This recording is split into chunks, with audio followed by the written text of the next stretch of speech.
Pilipinas, narinig natin noong Martes ang estado ng telekomunikasyon sa bansa mula mismo sa bibig ng telco companies. Dumami ang construction permits na na-issue, dumami rin ang towers na naitayo. Mayroong mga improvements. Narinig din natin mula sa National Telecommunications Commission kung nasaan ang Pilipinas kumpara sa mga karatig bansa sa Asia. Hindi po tayo masaya na tayo ay nasa gitna ng ranking. Ayon sa Speed Test Global Index, internet speed for mobile broadband improved by 94.35% from 7.44 Mbps in July 2016 to 14.46 Mbps in February 2019. Pang number 33 pa po tayo. At nung nagalit ang presidente, ayon sa Speed Test Global Index October 2020, pagdating sa mobile broadband speed, ay pang 34 na pwesto or number 34 ang Pilipinas. Halos wala pong pinagbago. Samantalang ang Thailand ay nasa number 16, ang Vietnam ay nasa number 18, at ang Laos na nasa number 22. Nalaos pa po tayo sa Laos. Patuloy pa rin ang mga reklamo tungkol sa serbisyo ng telcos. Kasama na rito ang mahal na serbisyo kumpara sa ibang bansa, interrupted signal, drop calls at walang cellphone signal o walang internet sa remote communities. Hindi natin mararating ang world-class status kung may ganitong mga aberya sa mga serbisyong natuturing na basic sa sektor ng telekomunikasyon. Patuloy ang ating pagmomonitor sa ating mga telcos. COVID update naman po tayo. Ito po ang global update ayon sa Johns Hopkins, higit 68 million or 68,822,212 ang tinamaan ng COVID-19 sa buong mundo. Nasa 1,567,706 katao naman ang binawian ng buhay dahil sa coronavirus. Nangunguna pa rin po ang Estados Unidos na meron ng 15.3 million cases at 289,000 deaths. Pangalawa po ang India, 9,735,000 cases, 141,000 deaths. Brazil, 6,728,452 cases, 178,995 deaths. Sumunod po ang Russia at panglima po ang France. Meron po tayo ngayong 26,545 na mga aktibong kaso as of December 9 ayon sa DOH. Ito ay 5.98% ng total cases. Sa mga aktibong mga kaso, 91.8% ay mild at asymptomatic, 5.2% ay critical, 2.7% ay severe. Ito naman po ang bilang ng mga gumagaling, no? Magkakalahating milyon na po or 408,942 ang gumaling or 92.07% po ang recovery rate. Samantalang nasa 1.95% po ang case fatality rate or 8,667 ang binawian ng buhay dahil sa COVID-19. Nakikiramay po kami. Makikita po natin naman ngayon dito sa infographics nito ang patuloy ang pagbaba ng mga kaso sa confirmed COVID-19 cases by adjusted date of onset Philippines as of December 9, 2020. Nakikita po natin na malinaw na pababa yung mga kaso. Sa susunod na infographic mo, makikita rin natin na yung confirmed cases ng COVID-19 by adjusted date of onset as of December 9, 2020 ay patuloy din ang pagbaba. Bagamat meron pong isang araw na kaunting bahagyang tumaas, no? Pero patuloy naman po yung pagbaba. Puno na ba ho ang ating mga ospital? Ang mabuting balita po ngayon, 57% available pa po ang ating mga ICU beds. 60% available ang isolation beds. 74% available ang ating mga ward beds at 80% available ang ating mga ventilators. Ulitin ko po, no, hindi ibig sabihin na marami tayong mga available bed capacity na tayo magpapabayana, no? Ang hiling po ng ating presidente, mask, hugas, iwas. Okay, kasama po natin ngayon ang Director General ng Anti-Red Tape Authority or ARTA na si Attorney Jeremiah Bellica. Sir, nung huling press briefing po natin ay kasama po natin lahat ng telcos at sa pagnanais po ng presidente na ma-improve nga po ating telecoms, binalaan niya ang lahat ng lokal na pamahalaan na pabilisin yung pag-issue ng permit dahil ang reklamo ng mga telcos, hindi raw bubuti ang kanilang serbisyo kung kaunti o kulang pa rin ang mga telecoms towers. So, nasa poder po ng inyong opisina ang pagsisigurado na mga telcos, ang mga lokal na pamahalaan ay hindi po tumatagal o nagtatagal sa pag-issue ng mga permits na ito. Ano na po ang estado, lalong-lalo na dito sa mga permits na hinihingi na ating mga telcos. The floor is yours, Secretary Jeremiah Bellica. Audio please. Secretary Yan. Harry. Yan. Yeah, Okay, go maraming ahead. pong salamat, Secretary Harry. I would be sharing my slide. Marami pong salamat sa pagkakataon na maipakita ho natin ang mga nangyayari at mas maintindihan po natin what has happened pagkatapos po na banggitin ng ating Pangulo ang priority po na ito. So first off, we have to understand na tayo po ay nag-employ ng 1-2 punch pass permit system po natin. Ang 1-2 punch po na to ay kombinasyon ng number 1, yung automatic approval provision po ng ARTA law or yung Republic Act 11032 or Ease of Doing Business law. Ang automatic approval, ibig sabihin po, kung kompleto ang requirements, kompleto ang fees, lagpas ng 7 araw, nakabinbin, automatically approved na po yan. Ang second pong punch po natin is yung streamlining na ginawa po natin, pinangunahan ng ARTA, DICT, DILG, at ng iba pong mga government agencies na ating kasama. Now, after po ng atin pong nabanggit ho ng ating Pangulo yan sa kanya pong recent State of the Nation address, ang Joint Memorandum Circular Oversight Committee ay atin pong kinonvene at nagkakaroon ho tayo ng regular meetings every week po, every Thursday, kasama po ang mga telco companies. At nagkakaroon ho tayo ng mga hearings. Pinatawag po natin ang mga telco companies at pinag-submit po natin sila ng lahat ho ng mga nakapending nilang na mga application sa buong Pilipinas po. And to give us a understanding kung ano pong aming natuklasan sa mga hearing na to at submission, of course, nung amin sinubmit ho sa amin, a total of 1,572 initial applications po ang binigay po sa amin sa lahat ng 335 cities, municipalities ang sinubmit sa amin ng Globe at Smart. Pero ang amin hong natuklasan dito ay meron hong kakulangan ho pala kasi only 132 applications or 8% lamang po ang na-identify na kompleto ang documentary requirements and payment of fees. Isa ho yan sa amin pong very glaring na nakita po dyan na kung saan after ho naming padalhan ng notice to explain ng mga LGUs ay sila naman ay nagpaliwanag na kulang daw po, no, at nagkaroon ho kami ng hearing diyan. And at on the other side, para balansehin naman po ang nakita naman po ng mga telecoms ay hindi raw ho sila nakakapagbayad dahil hindi ho sila nabibigyan ng order of payment. So ito po yung natin hong naabutan na situation po diyan kung saan ito po yung rinisolba po natin sa mga series of mga hearings ho natin. In other words, ang telco companies ho ay kinumply nila yung kanilang mga requirements na kulang at ang mga LGUs naman ay inilabas po yung kanilang mga order of payments na sinasabi hong kinakailangan. Now, ang isa pa hong yung second punch po natin na tinatawag is yung streamlining po na banggit ho natin sa iba hong mga briefings ay nagkaroon ho ng Joint Memorandum Circular 2020-01 na kung saan yung mga bagong applications naman po na pumasok o papasok ay hindi na ho ganun kahaba at kahirap po ang proseso. So dati ay 13 permits, ngayon ay 8 from 86 requirements, 35 from a time of 241 ay 16 days na lamang po ang inaabot. Kaya ho ang resulta po na to ay ang napakadami pong mga permits na lumabas po. Galing po itong datos na ito sa atin pong mga kasamahan sa private sectors. Sa pakikipagtulungan din po ng mga LGUs at mga national government agencies, there is almost 10,000 total permits na lumabas. Ito pong mga permits na to ay combination na rin po ito ng mga application for towers at gayon din po yung sa mga cable, yung sa mga fiber optics dahil ho accordingly rin po ay sinutulungan na rin po natin ang mga companies na ito sa kanila pong problema sa pagpoproseso ng kanilang mga permits po sa mga cable, sa mga fiber optics.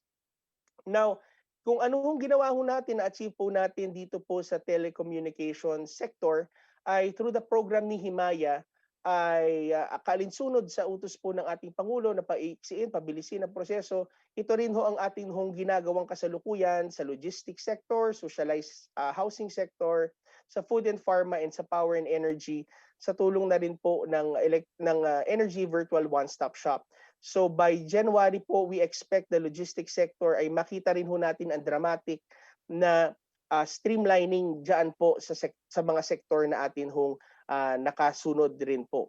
Now, ways forward po, ang atin pong mga napag-agrihan sa amin pong mga meetings nung ating joint oversight committee po ay mag-i-issue ho kami ng supplemental guidelines to harmonize ang provisions po ng Bayanihan 2 at ang Joint Memorandum Circular para sa guidance po ng mga government ng mga LGUs, ang pagpapatuloy na monitoring at compliance ng mga ahensya sa mga prescribed processing times na nakikita ho natin na nagko-comply na po ang mga government agencies, ang patuloy na pag-assist po natin sa mga telcos sa kanilang mga pending applications, hindi lamang po ng ARTA, but ng DICT, DILG, DSUD, at ang iba pong mga government agencies. Now, ang commitment rin ho natin, patuloy po natin na meron pa hong ibang mga areas for improvement na ginagawa po tayo. Ang DPWH ay mag-i-issue po sila ng amendment ng DO number 73 series of 2014. Ito po in relation doon ho sa right of way sa mga national roads para sa mga post, cables at mobile service providers. Sa ngayon ho kasi ay pinagbabawal yan, subalit magkakaroon ho ng paglilinaw para ho ito ay makatulong at magkaroon po ng mga proyekto gamit po ang mga right of ways. Also, ang DOH, FDA, DICT, DSUD ay magkoconduct rin po ng extensive targeted information dissemination sa mga forums regarding sa health implications, yung mga radiation at mga cybersecurity concerns respective naman po sa mga homeowners association. Ngayon, nais ko na paalala na ang reform train against red tape is really on the move and it's gaining momentum. On it are the hopes of the people, and let us work together for a smarter initiative and better Philippines sa pamagitan po ng pangunguna ng ating Pangulo at ng ating pong sambayanan. We are seeing na ang pagbilis po ng permit ay napipinto na po at by next year, we hope na mas madami pong mga towers pa ang itong maitatayo. Nabanggit po sa briefing that there are an additional of 5,000 towers na po ang naitayo simula po ng mga reforma po na ginawa natin. So marami pong salamat, Secretary. Oo. Panyero, two questions, no? Hindi kaya naman ang dahilan kaya hindi na kukumpleto yung mga documentary requirements, napakadaming documentary requirements. Naalala ko, pinababa na rin natin yung mga number of requirements para sa mga telecoms. At ang pangalawang tanong po, kasama ba ho sa inyong jurisdiction ang BIR?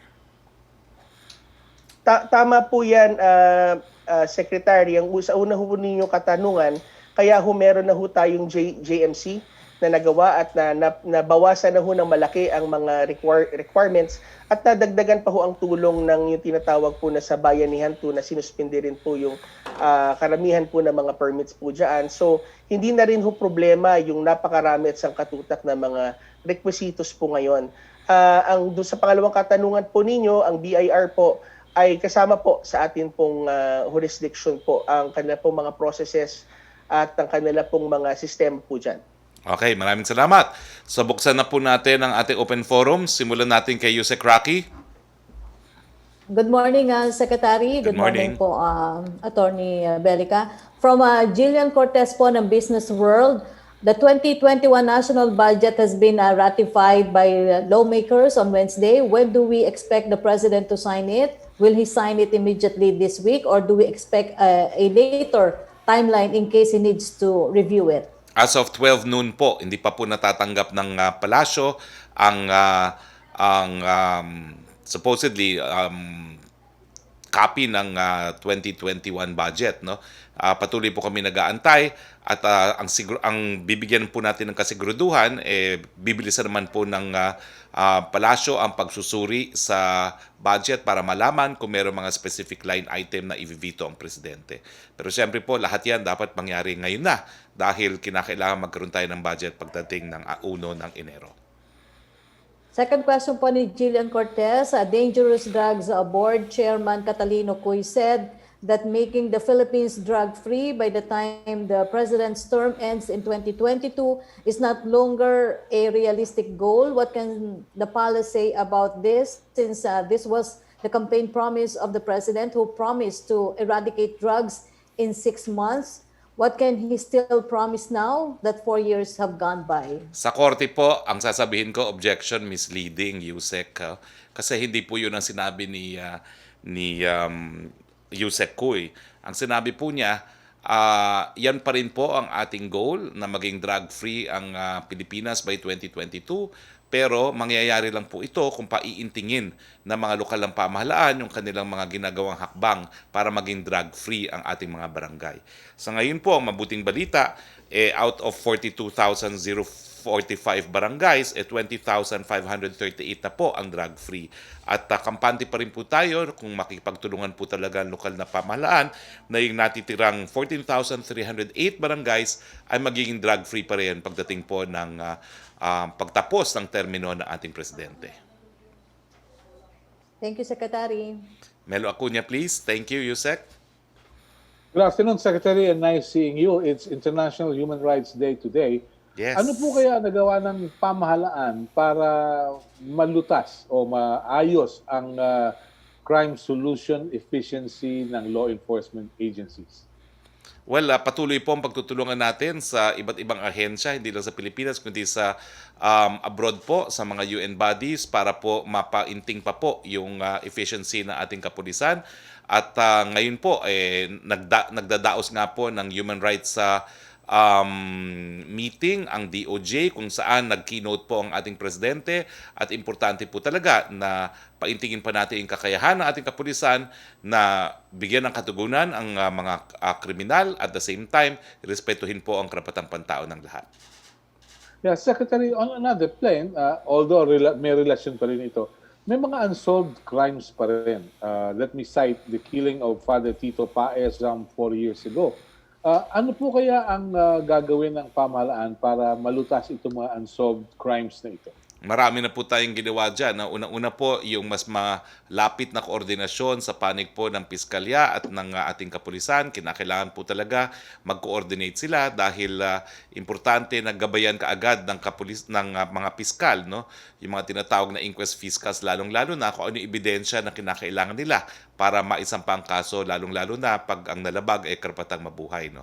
Bukod pa po dyan, patuloy po naman yung technical training ng ating mga kapulisan para mas sa pagpaprocess po ng physical evidence dahil alam po natin na ang mga testigo pwedeng takutin, pwedeng bayaran, pero ang physical evidence po ay hindi nagsisinungaling.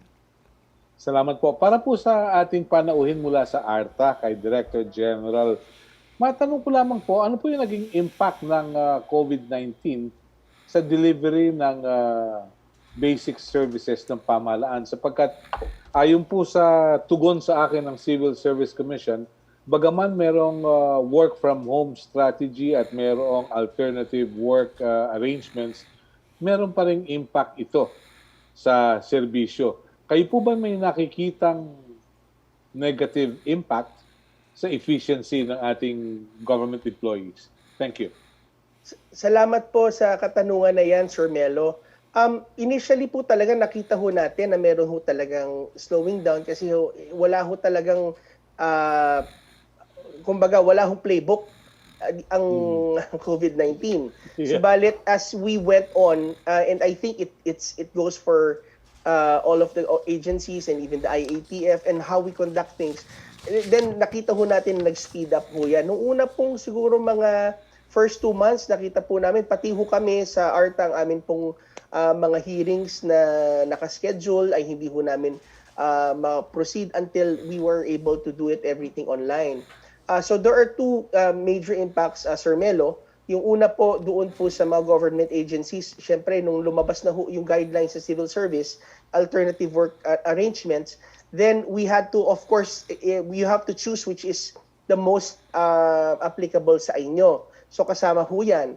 Second, doon naman ho sa mga siniservisyohan natin, Sir Melo, hindi ho yung sila katulad na lamang ng dati na pumupunta sa opisina, they have to observe yung mga health protocols. Ang ginawa ho ng ARTA, para makatulong din po, nag-issue ho kami ng guidelines, MC or Memorandum Circular 2020-06 na kung saan po ay nagbigay ho ng guidelines para sa government agencies on the reissuance of permits and licenses. Dun sa mga permitting and licenses po, certifications, linatag ho natin ang iba't ibang mga techniques at mga pamamaraan na pwede hong i-apply ng government agency katulad ho pag going online, data sharing between government agencies, yung tinatawag ho natin na automatic extension ng mga mapapaso na mga permits and licenses. Yan ho yung mga low-laying fruits at pati ho syempre yung automatic approval ng mga pending applications. Ang isa ho bilang huli is nakita ho natin doon ho sa parte ng ARTA ang marami din pong mga dumating na mga of course na mga reklamo na social services related sa amin na humihingi ho ng tulong na tinulungan ho natin i-facilitate like sa SAP, yung mga LGUs naman po na nagbibigay din ho ng tulong. So, yun ho nakita ho namin ang influx ng mga paghingi ho ng tulong sa amin hong ahensya. Opo, pero ayon din sa Civil Service Commission, 94% ng kanilang respondents nakapag-adapt naman dun sa alternative working arrangements. Thank you very much. Have a nice day. Thank you, Salamat po, Melo. Balik tayo kay Yusek Roque, please. Yes, thank you, Secretary. Question from Rose Novedari of Hataw. Gaano daw po katotoo na papalitan sa pwesto ni DOJ Assistant Secretary Yap si Immigration Commissioner Morente? Nako, no information po. I cannot comment. Question from Chris Jose of Remate Online. Umaapela po si Senior Citizen Party List Representative Rodolfo Ordanes kay Pangulong Duterte na atasan na ang DSWD para sa agarang pagpapalabas daw po ng social pension para sa mga indigent senior citizen. Ang hirit po ng kongresista ay ngayon sanang Kapaskuhan ay matatanggap na ng mga senior citizen ang kanilang social pension mula July hanggang December 2020. Well, sinanggunin po natin itong puntong ito sa DSWD at sa datos na binigay nila sa atin, 78.8% naman po ay naibigay na ng DSWD yung mga pensyon ng ating mga lolo at lola. Nakabigay na po sila ng pensyon sa 2,973,736 senior citizens as of second semester of 2020 at ang halagang na-disburse po ay mahigit pa po sa 8.9 billion. So talaga pong meron lang pong konting delay kasi hindi naman po pwedeng magtipon-tipon po ang mga seniors sa pagtanggap ng kanilang mga pension galing po sa DSWD. So hayaan nyo po, tataasan pa natin yung porsyentong yan habang patapos po ang taon. Question from Pia Gutierrez of ABS-CBN. So far daw po that the DOT has been flagging social mass gathering in tourist spots after the fact. How can the government better implement health protocols now that the tourism industry is slowly opening up? Well, una-una po, umaapela po tayo sa ating mga kababayan. Talaga pong ang tanging paraan para mapatupad itong lahat ng mga minimum health protocols ay ang pagsunod ng lahat ng mga Pilipino. Kaya po natin binubuksan ng turismo, napakadami na pong nagugutom sa sektor na yan. Pero hindi po ibig sabihin, babaliwalain na natin yung mga napatunayan ng pamamaraan para mapabagal po ang pagkalat ng COVID-19. Mask, hugas, iwas. Doon po sa nakita ko rin sa Baguio, nagbukas po sila ng isang open market dyan po sa Session Road na mukha naman po epektibo ang pagso-social distancing. Ito po ay nakamit siguro ng Baguio dahil na rin sa disiplina ng mga taga Baguio at saka mas maraming pulis po nagpapatupad ng social distancing. Thank you, Secretary. Maraming salamat. Trish Tirada, please. Hi, good afternoon, Secretary. Sir, nakita na po ba ng Pangulo yung report ng telcos and ng NTC, at least yung naging briefing last time? And may we know his reaction? And at the same time, moving forward, is he still keen on shutting down any network? Well, the next scheduled opportunity I will see the President is this afternoon. So, I have no idea po kung talagang nakita niya yung report, but I'm confident that the President actually monitors our press briefings regularly. Mm-hmm. Sir, yung NTC noted that other countries are faring well in terms of internet speed ranking because the government themselves spend for infrastructure. Yung ibang government, sila yung nagko-control talaga sa kanilang networks. So looking back, sir, do you think December was a fair deadline? And considering, sir, yung naging assessment and nabanggit po ng NTC about yung sa participation ng government in other countries, is Malacañang keen or the President keen on adding a budget to DICT para masuportahan po yung pagtatayo ng infrastructures on improving the signal po? Alam ko po na nagkaroon na rin po tayo ng budget para sa national broadband, no? Pero meron po tayong pulisiya na pinasa ng Kongreso na nagsasabi na talagang ang pag-unlad ng telecoms industry ay idinalagay natin sa kamay ng mga pribadong kumpanya, no? Dahil tayo nga po ay nag-liberalize, hindi lang po sa kuryente, kundi na rin sa telecoms, no? So, well, bagamat, ang sabi ko nga po is nasa pipeline na po yung NBN na bubuhayin muli, no? Naging controversial po yan dahil dun sa tinatawag na tongpats nung nakalipas, no? Pero ngayon naman po siguraduhin ng Presidente walang tongpats yan, makakatulong po yan, bagamat I personally have serious questions kung yan po ang solusyon dahil ng mga panahon ng NBN ZTE, isa sa mga sinasabi nga natin is dahil nga po sa bilis ng pagbago ng teknolohiya, mas mabuting nasa kamay nga po ng mga pribadong sektor itong broadband network, no? Dahil sila ay makaka-adjust, samantalang kapag gobyerno naglagay niyan, static, no? So, pababayaan ko na po muna yan sa ating mga mambabatas because they are the policy makers of the country. So what is the ideal ranking for Malacañang, for the Philippines in terms of... Well, sa akin po, talagang tinitignan ko yung mga bansa na kapareho nating na ekonomiya, kapareho ng ating pag-unlad ng ekonomiya, at yan po ay Vietnam at saka ang Thailand. So ang Vietnam po ay nasa 18, ang Thailand ay nasa 16, pero parang mahirap pong tanggapin na nauna pa sa atin ng Laos, no? Nauna pa sa atin ng Myanmar. Wag naman po. Kaya nga po tama rin na bastunin pa rin ng Presidente mga telecoms, no? Dahil hindi naman po pwede na hindi na nga namin sinulat dyan na pati ang Myanmar nauna pa sa atin, no? Ang katotohanan, nauna lang tayo sa Indonesia at saka sa Timor-Leste. And that's not something that we should be proud of. Mhm. Sir, on another issue, ano po yung position ng Malacañang dito sa NLEX issue? Do you support the move of Valenzuela City to suspend the business permit of NLEX because of unresolved troubles that it caused to the city? But aside from Valenzuela din po kasi, sir, yung similar problems were encountered in different parts of NCR. How does Malacañang intend to help resolve this problem? Any marching order po sa DOTR? Well, siyempre po, no, ang TRB ay isang ahensya na nasa ilalim po ng ehekutibo, no? At nagsabi na po ang TRB na itong bagay na ito ay dapat maresolba ng mga operators ng ating expressway at ng mga lokal na pamahalaan.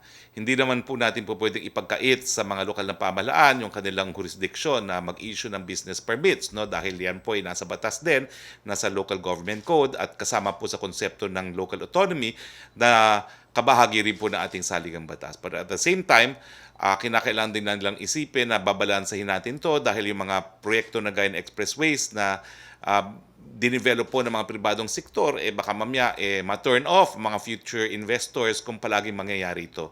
Pero ang TRB po, ang posisyon nila, kinakailangan talagang magkaroon ng pagbabago pagdating sa ating mga operators. Kinakailangan mag-replace ng kanilang mga luma at mga depektibong sensors para mapabilis yung daloy ng mga sasakyan. Kinakailangan mag-relocate, mag-reposition ng RFID installation ng reloading lanes. Kinakailangan magkaroon ng maintenance, improvement, upgrade ng kanilang mga system software. Kinakailangan ng enhanced public traffic management at improve customer service assistance, among others. Thank you So po. we Salamat po, adopt, of Secretary. course, the recommendations of the TRB and TOTO. Thank you, Spoke. Salamat po. Thank you po. Thank you, Trish. Punta tayo ulit kay Yusek Roque. Thank you, Secretary. From Virgil Lopez of GMA News Online, Congress has appropriated 72.5 billion pesos for COVID-19 vaccine procurement, storage, and distribution in 2021, which is lower than the 83 billion proposed under the Senate version. Would this be enough? Tingin ko po sapat po yan. Kasi nga, dun sa scheme na ipapatupad ng DOF, hindi pa nga po galing sa national appropriations yung 72 billion na initially kinakailangan natin para sa 60 million na katao na mababakunahan, no? Kung maaalala nyo po, napakaliit lang nung initial amount na kukunin natin sa budget kasi hindi nga natin alam kung kailan lalabas yung bakuna. Pero ngayong malinaw na lalabas siya pagkatapos po maipasa ang budget, nandyan na rin po yan. No? So tama rin po yan. Pero bukod pa po dyan sa na-appropriate na ng Kongreso, nandyan pa rin po yung mga pwede nating utangin na napakaliit naman ng interest rates sa mga multilateral lending agency gaya ng ADB at ng World Bank at saka doon sa mga bansa mismo na nagmamanufacture ng bakuna. I would say na since linagay po yung halagang 7.2 billion na enough na para sa 60 million at meron pa tayong leeway para umutang, ay ang tingin ko, sapat-sapat po ang ating magiging pondo para mag-angkat ng mas mahigit pa sa 60 million dosage. No? Dahil ito po ay para pasigurado lang na yung pinakamahihirap ay magkakaroon ng bakuna. So yung excess po, para sa lahat na po yan. Ang second question po niya, Senator Panfilo Lacson has questioned the move of the Bicameral Conference Committee to increase the 2021 budget of the DPWH to 694.8 billion pesos despite its low disbursement rate in past years. How will the government address such low utilization record? Hindi ko po alam kung totoo na mababa ang absorptive capacity ng DPWH. Nung kongresista po ako, I noted that, no, at least in the first two budgets na nag-participate ako. Pero ang alam ko po, nung lumipat na ako sa Malacañang, substantial po yung talaga yung pagtaas ng absorptive capacity na tinatawag ng DPWH. At ang DBM po, yan din ang dahilan kung bakit binabawasan nila yung pondo ng mga ahensya pagdating po doon sa budget na pinopropose ng Malacañang. Dahil bakit nga naman sila magpopropose ng mas mataas na budget kung hindi naman nagagastos yung budget sa mga nakalipas na taon. So ang aking sagot po dyan, I'm not sure if the DPWH absorptive capacity is very low. I've not had the opportunity to verify, but I will check. But I can assure you po na yan po yung dahilan kung bakit yung mga ilang ahensya na kinu-question ng mga senador at mga kongresista kung bakit maliit ang budget na binigay ng DBM, yan nga po ay dahil sa tinatawag na absorptive capacity. Kung hindi nagagastos ang pondo ng mga nakalipas na taon, bakit nga naman sila bibigyan ng mas mataas pang pondo? Ang third question po niya, given President Duterte's constant tirades against the Makabayan Bloc and the CPP, NPA, NDF, is the President's leftist tendencies before and even after he assumed office just for show? Well, alam mo, ang presidente naman po, prangka eh. Pumayag nga siya na maging kabahagi ng kanilang legal front, no? Yung naunang organisasyon ng karapatan, no? Nung siya'y kumampanya bilang presidente, siyang sinuportahan ng Makabayan Bloc. Binigyan niya ng representative sa kabinete ang Makabayan Bloc. No? Ito po'y nagpakita na handang makipag-ugnayan at makipagbayanihan ng presidente sa lahat ng mga Pilipino kasama na itong Makabayan Bloc. Pero ang punto nga po ni presidente, kailan ba titigil itong labanan? Bakit hindi ba kasi itigil na, ibaba na yung kanilang mga armas at gawin na lang ang pakikibaka doon po sa Kongreso at sa mga legal na pamamaraan? So, matapos po ang 4 na taon, bumitaw nga sa suporta nila kay Presidente ang Makabayan Bloc at sinasabi lang naman po ng Presidente ngayon ang katotohanan. Itigil na ang arms struggle at yan po ay hindi katanggap-tanggap na ang Pilipino pumapatay sa kapwa Pilipino. Thank you, Secretary. Salamat din. Pierre Nada, please. Good afternoon, Secretary.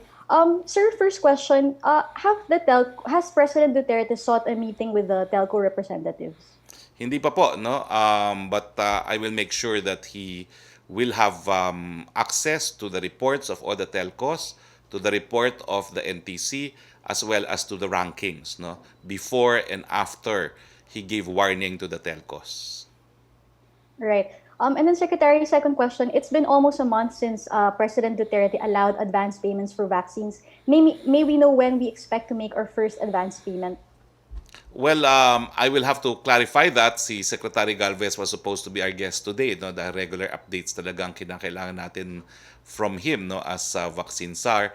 Pero the target remains that Sinovac will be the first that we can use to vaccinate our people, and it will be in the first quarter of next year. So, sir, it's a sure thing that Sinovac will be the first vaccine to be approved. That's in the timeline of the vaccine SAR. All right. And then, sir, is an EUA necessary for the advance payment to be made? Is that what we're waiting for? Hindi naman po, no? What we're waiting for is, number one, magkaroon ng supply. Yan po talaga ang problema, yung supply. Pagdating po sa financing, wala na pong problema yan because both the ADB and the World Bank even have already lending window facilities for the vaccine. No? But you're correct, EU will also have a lending facility. Yan nga po yung tinatawag natin mga bilateral agreements with lending institutions from the countries that manufacture the vaccines. Like, sir, I meant yung EUA, yung emergency use approval, authorization. Is that required, sir, for us to make the advance payment? Kasi, sir, when you talk about supply, diba, we're actually paying in advance so we can get a supply. Hindi so, sir, po, do we need to wait for the EUA, emergency use authority, just to make the payment? I don't think so, no? Kasi ngayon sa COVAX facility, at ito naman po ay isang programa na sinusulong ng WHO, talagang kabahagi po yan na ikaw ay magbabayad maski walang kasiguruduhan na magagamit yung bakuna, no? So, hindi po kinakailangan yung EUA. So, sir, for the COVAX, when do we expect to pay the advance market commitment? I'll have to check, no? Pero ang sabi ko nga, pagdating sa AstraZeneca, no? And nagkaroon na po ng tripartite agreement at in advance na po ng private sector yung order natin sa AstraZeneca. Okay. But sir, last pahabol lang, sir. Just to clarify, when was the last time the President held a cabinet meeting? And when will be the next cabinet meeting? The last time was just recently. I forget the date, no? But I think it was just recently, no? Sir, December? No, not December. It was, kailan ba yun? Hindi ko alam kung November or October yung last time, no? Full cabinet meeting. But I was given notice that there might be another cabinet meeting this coming Monday. All right. Sir, how come hindi na po regular yung cabinet meetings? It used to be every month. Well, COVID. I think that's a very good reason, no? Sir, hindi kaya yung virtual cabinet meeting? Ay, Hindi kaya. alam mo niyo po, mas gusto ni Presidente na pag-cabinet meeting, napupulong niya lahat talaga, eh, no? But anyway, regular naman po ang address ng Presidente sa taong bayan. Thank you, Pia. We go to you, Roque. Sa Secretary, nag-follow up lang po si Samed Denilla ng Business Mirror about do sa budget kasi na-ratify na nga daw po. Kung nasubmit na daw po ito sa Office of the President, if no, may commitment kaya ang Congress kung kailan nila ito isasubmit?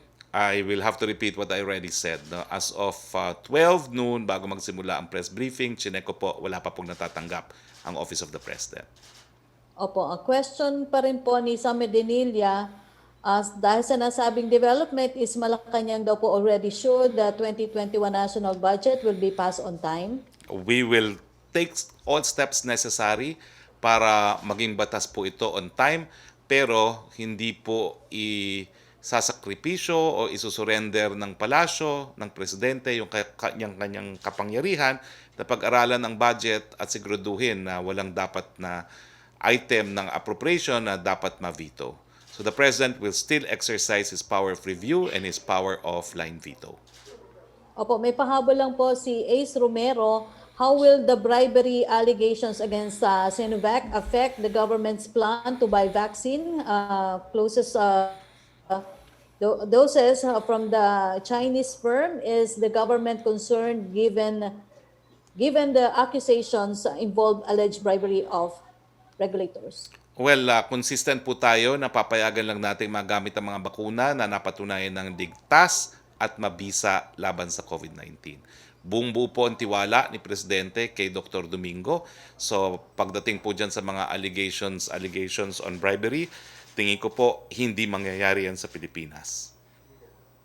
Thank you, Secretary. Thank you, Yusek. Joseph Morong, please. Sir, good afternoon. Sir, sa vaccine, no, status check tayo. And I asked this question in the context of news na yung Canada will also have Pfizer and they will start distributing this. Tapos yung mga Indonesia is ready to receive yung deliveries. Status check tayo, sir. What vaccines ang meron na tayong signed commitment for delivery and how many doses are those, and kailan yung pag-deliver. So far, ang alam natin yung AstraZeneca has committed to 2.6 billion doses, no? 2.5 ata And Sinovac, or you more. said. Oo. Well, so Status far, check, ang alam ko po is Sinovac. Hindi ko po dala yung ating timeline, pero sa susunod, dadaling ko po. Pero ang punto lang is, pagdating po ng first quarter, magsisimula na rin po tayo ng pagbabakuna. And that is possible because we've signed a document with Sinovac, or these are just verbal negotiations? Napakahirap sagutin po yan kasi mayroong mga non-disclosure agreements, no? Ang sabi ko nga kay Sec Galvez, bagamat hindi ko naman siya paghihimasukan, gusto ko makita yung mga NDUs na napirmahan na natin para alam ko rin kung anong po pwede kong sagutin at hindi po pwedeng sagutin, no? So let me first review the NDUs and then I will answer, no? As a lawyer.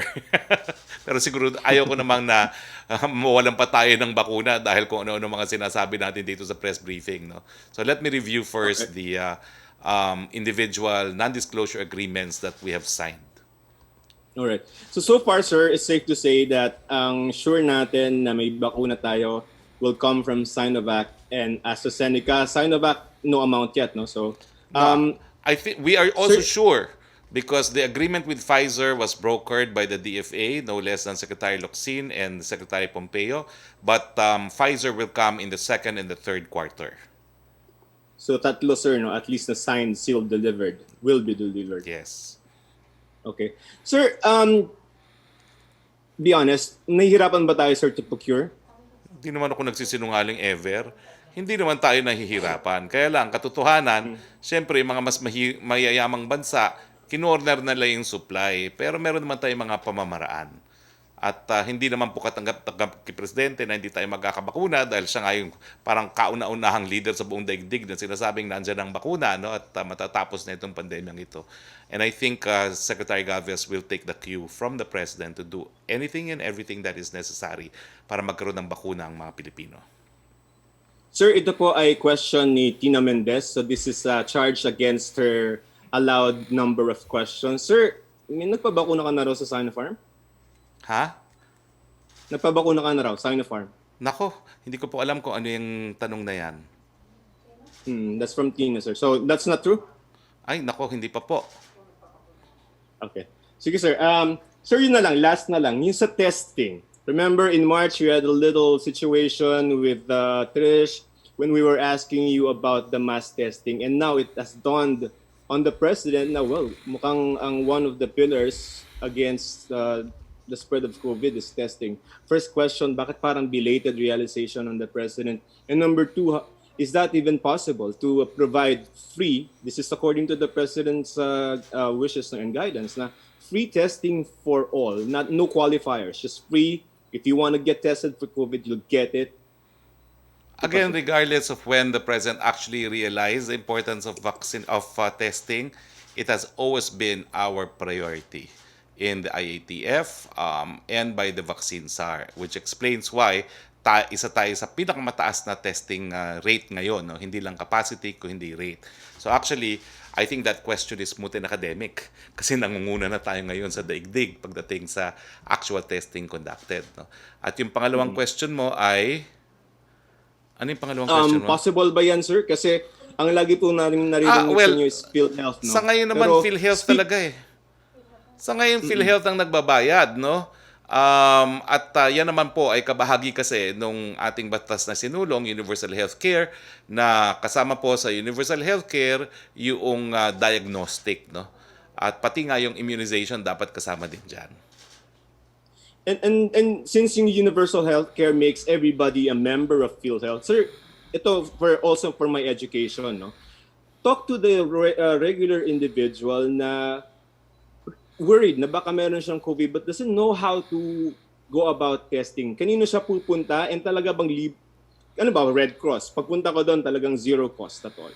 Walk us through the process. Well, pupunta po kayo sa isang testing facility. Ito po yung ginagawa rin namin. Mag-fill up kayo ng form, isusulat nyo po yung PhilHealth number nyo dyan at kukuhanan kayo ng swab.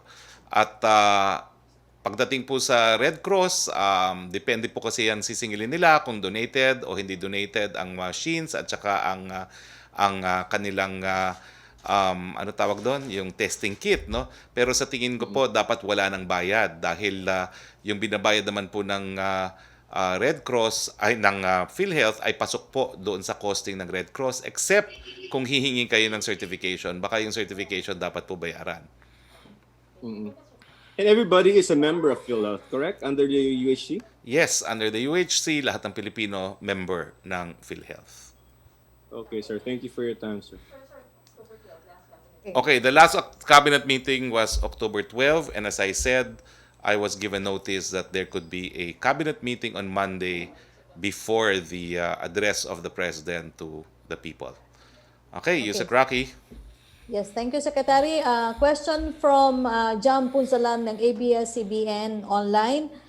Human Rights Watch says PRD's or President Duterte's move to disown the narco list is the height of hypocrisy. What can you say about this, and how will the government prevent killings of politicians on the list? On the contrary, the President is being candid. No? The list is from intelligence sources, not from one, but many intelligence sources. And the President was addressing the concern nung pamilya ng Mayor ng Los Baños na baka napatay yung tatay niya dahil sa listahan na yan. Pero ang sinabi nga ni Presidente, iniimbestigahan naman po yung kasong yan. Hanggang ngayon, di pa natin alam kung anong dahilan kung bakit pinatay itong si Mayor po ng Los Baños. Second question po ni Jam Punsalan, on International Human Rights Day, former CHR Chair Eta Rosales said President Duterte is the single biggest enemy of human rights in the country. How is the government addressing this and boosting human rights efforts? Alam mo, matagal ko nang nakasama si Chair Eta. Lahat naman ng presidente, sinasabihan niya ng mga human rights advocates. And the reason is they want to prompt government to still improve their level of compliance with human rights law. The moment human rights organizations cease to castigate governments for their alleged violations of human rights is the time when we have less effective human rights organizations. So talagang trabaho po yan ng mga human rights defenders to call attention of government. Opo, Secretary, may pahabol na tanong si Virgil Lopez ng GMA. Ano daw po ang magiging agenda ng cabinet meeting sa Lunes? Kakasabi nga lang po sa akin na meron kaya hindi ko pa po nakikita agenda. Hayaan nyo po, bago naman mag-cabinet meeting sa Monday, mauuna po yung ating press briefing, so sasabihin ko po kung ano yung agenda. Thank you, Secretary. Thank you po. Okay, so wala na po tayong mga katanungan. Dahil wala na po tayong katanungan and because meron po akong isang affair where I will be representing the President, kinakailangan po nating tapusin ng mas maaga ang ating press briefing. No? Nagpapasalamat po kami sa ating mga kasama sa Malacañang Press Corps, kay Yusek Roque, and I'd like to recognize our guest today from the Philippine Alliance of Educators, my fellow professors and educators, Dr. Abigail Ignacio, my most beautiful aunt, Dr. Romeo Fernandez, Dr. Virginia Gavanes, Dr. Narisa David, Dr. Don Brabante, and Dr. Liza Brabante. Maraming salamat kay Attorney Belica of the Anti-Red Tape Commission. And maraming salamat po sa inyong lahat sa inyong patuloy na pagsubaybay sa ating press briefing. Sa ngalan po ng ating Presidente Rodrigo Roa Duterte, ito po ang inyong spokes na nagsasabing matatapos din po ang lahat ng ating problema, lalong-lalo na dito sa pandemyang ito. Magandang hapon po sa inyong lahat.